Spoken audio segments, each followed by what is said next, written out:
You can use SASA tool of the GROMACS package to determine solvent accessible surface area of your molecule. SASA depends significantly on the probe radius, which you can specify as an argument to command line interface of SASA tool. By setting smaller probe radius, you will obtain more precise results at the cost of the time of your computations.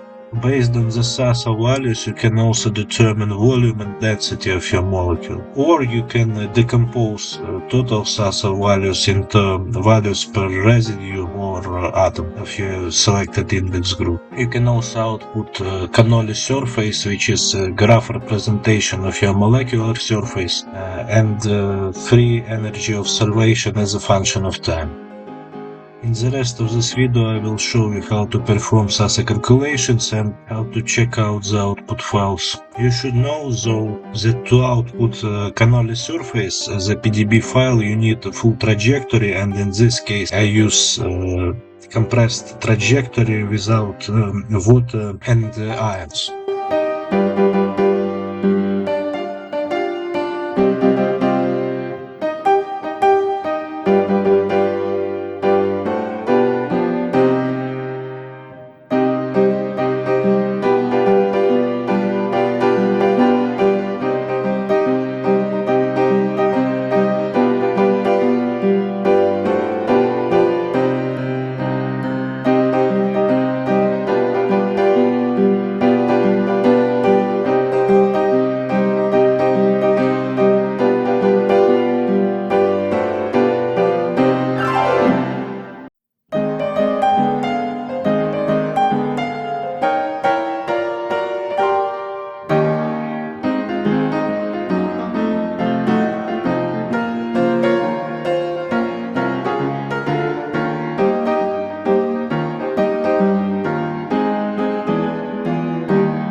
Thank you for your time, and let me know if you had any troubles.